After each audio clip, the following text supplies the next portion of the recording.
Hola guys, it's Chelsea and today's video is going to be one of the most requested videos here on my channel.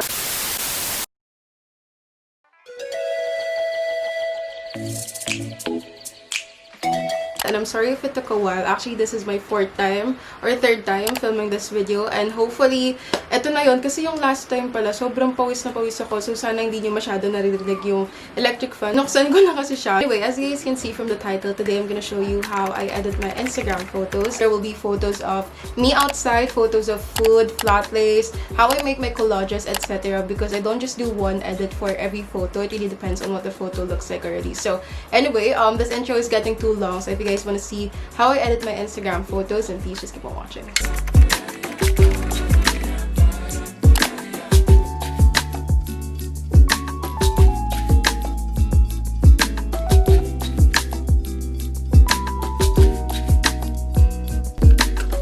So first of all, let's talk about the equipments that I use to take my Instagram photos. So the first one is of course my phone because I bring this anywhere. Anyway, this is the iPhone XR and this is what I use to take majority of my Instagram photos. And sometimes I also like to use my camera, which is what I'm using right now to film this video. So this is the Canon M50 and ito yung ginagamit ko kapag parang nagde-dedicate ako ng day na mag-photoshoot. Parang ganun. But honestly for me, I feel like it doesn't matter if your phone is the oldest or the latest phone in the market. I feel like it's just a matter of being resourceful and creative with your photos, you know, working with what you have and visualizing and making things happen. Ganon, charot. Pangit ko mag-preach. Kala mo napakaganda ng Instagram feed ko. Next are apps, and I only use 3 or 4 apps in total. I'm not sure if the first one is counted. Anyway, the first one is the photo gallery or the camera roll on the iPhone. Yun, dun lang ako madalas kasi most of the time I just do adjustments, so that's where I edit because I don't have to switch into a different app. I feel like every phone has an editing tool on their gallery. Anyway, if you don't have that on your gallery, the next apps that I use are VSCO Cam,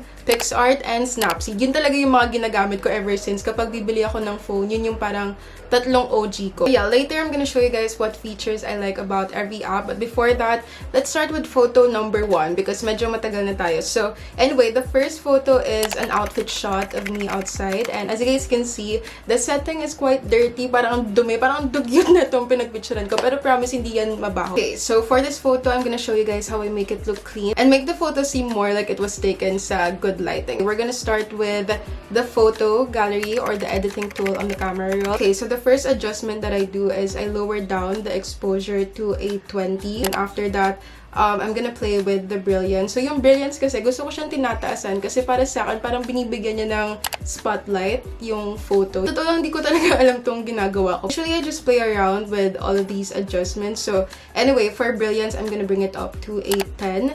And then for highlights, I like bringing it down kasi feel ko parang, alam mo yung itsura niya, parang binibigyan niya ng color yung photo pero at the same time, hindi siya yung masakit sa mata. Parang toned down but vibrant. And feel ko nagka-cringe na dito yung mga, alam talaga yung mga meaning ng mga editing adjustments na to. But anyway, like I said, I'm gonna bring down the highlights to a negative 30. And then for shadows, I like bringing it up. So maybe let's go for a 10. And then for contrast, I like bringing it down because it makes the photo look smoother. So for contrast, I'm gonna bring it down to a negative 25. Then I like to bring the brightness up. I'm gonna move it to a 35 instead. Okay, here's what the photo looks like. Here's the before. And here is the after. So as you guys can see, medyo nagmukhang malinis na and mas mukhang smooth yung photo. Okay, so I have 2 options when it comes to cleaning up a background. So the first one is going on Snapseed and using the healing tool. And then the second one is going on PixArt and using the clone tool. So for this photo, since madaming lilinisin,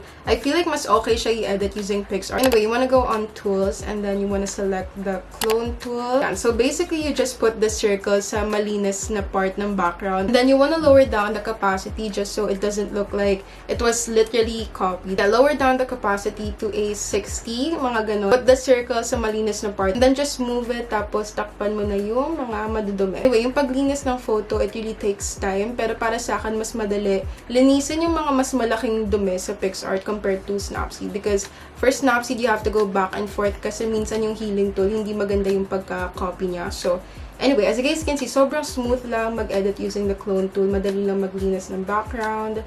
So, ayan. Just make the circle bigger if it's easier for you or if you want to target yung mga mahirap na areas, just make it smaller. Okay, so we're already done with the first photo, and as you guys can see, it looks so much better. So, yung unedited photo, parang yung vibe nun is parang wala nang choice dun sa background. Tapos itong edited photo naman, ang lakas makapeke na parang nag-photoshoot ka sa BGC. Ganun. Okay, so the next photo that we're gonna be editing is a photo of a clothing piece, and I'm also gonna be editing a flat lay photo. So for this, I'm gonna show you guys how to make the background look bigger. Here's a sample photo of what I'll be editing on Snapseed. You wanna tap on Tools, and then you wanna select the Expand tool and just move the square. So basically, it just makes your background look bigger. It's not really perfect, so for this, we're gonna use the healing tool once again. And we're gonna get rid of some of the lines. Expand tool is very easy to use, especially if you're gonna expand yung background na plain lang. For example, itong white wall, or if you're gonna use a white fabric for your flat lays. So, ito kasi comforter, so quilted kasi siya. Okay, so here's another sample photo. And as you guys can see, okay naman yung photo. It's just that when you post this on Instagram, kapag crop mo na siya into a square, hindi ganun kaganda yung magiging itsura niya. I mean, it already looks nice. But yeah, for shots like this, sometimes I prefer na mas malayo siya. Anyway, for this photo, we're gonna make the background look bigger. But before that, let's use the healing tool first to remove the ceiling as well as itong mga pouches na nasa floor. So that when we use the expand tool, mas mukhang flawless yung magiging kalabasan ng background. Anyway, let's just tap on the ceiling para ma-remove natin siya. Okay, so we're done removing the ceiling as well as the pouches dun sa floor. So the next thing that I want to do is I want to use the selective tool because as you guys can see, dun sa bandang baba, medyo madilim siya. So we're gonna use the selective tool. And then yan, target mo lang yung madilim tapos you wanna adjust the brightness but not too much kasi hindi magiging maganda yung tsura niya. And then just lower down the contrast. And let's also do it dito sa may ceiling na part. And then liitan natin yung sakop niya. Here's the before. And here is the after. So as you guys can see, nawala na yung ceiling, nawala din yung mga pouches. Tapos we also made the background brighter. Okay, so the next thing that we're gonna do is we're gonna make the background look bigger. So for this, you wanna go on Tools and then tap on Expand and just carefully move the square kasi kapag binigla mo siya, hindi magiging maganda yung pagkakopya ng background. So anyway, let's just move it carefully and paunti-unti para matansya mo yung magiging itsura niya. Okay, here's what it looks like. As you can see, medyo may maitim na part dun sa pinakababa ng photo. So yeah, for this, I'm gonna use the healing tool once again. Here's the before, and here is the after. So yeah, this is what I usually do. If ever na wala ako masyadong space to take photos, or kapag maliit yung tela ko, I'm gonna be saving this photo, and then I'm gonna be editing it on VSCO cam, or sometimes in-edit ko lang siya ulit sa may camera roll. Yung trip ko sa feed ko is parang photo dump na vibe, but at the same time, parang coordinated. Parang ganun. Okay, so for VSCO cam, hindi ako gumagamit ng isa lang na series. For example, yung A series, C series. Pero meron ako mga go-tos. Yung mga go-tos ko is yung A, C, E, G, and Q. But for this photo, I think I'm gonna go with the H series. And so for example, is itong H3. And as you guys can see, automatic parang nagmukhang malinis agad yung photo. But anyway, for this, ayoko naman ng super bright yung itsura ng photo. So I'm gonna lower down the filter to maybe half or maybe a 5 na lang. Anyway, here's what it looks like. And I'm already okay with this. And usually kasi when it comes to photo clothes or yung mga flat lays, onti lang talaga yung nilalagay kong filter because I don't want to lose the natural color of the clothing piece. Otherwise, baka magreklamo na yung mga customers na hindi same yung itsura. Anyway, here is the final photo. Here's the before. And here is the after. And dito sa photo na to, parang meron tayong studio na photoshoot area.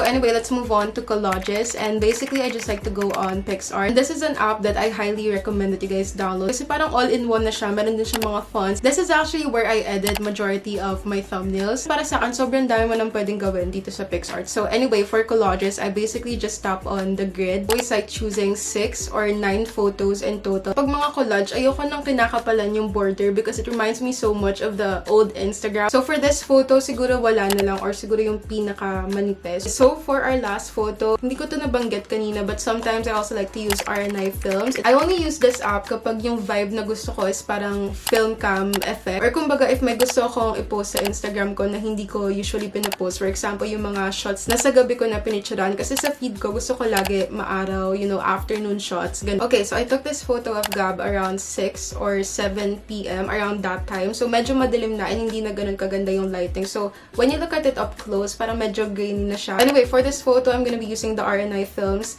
na app, and I usually just play around with all of the filters na available. So for this photo, I think I'm gonna go for the negative series, yung Agfa Optima 200. For this, I'm gonna be adjusting the brightness to a 15.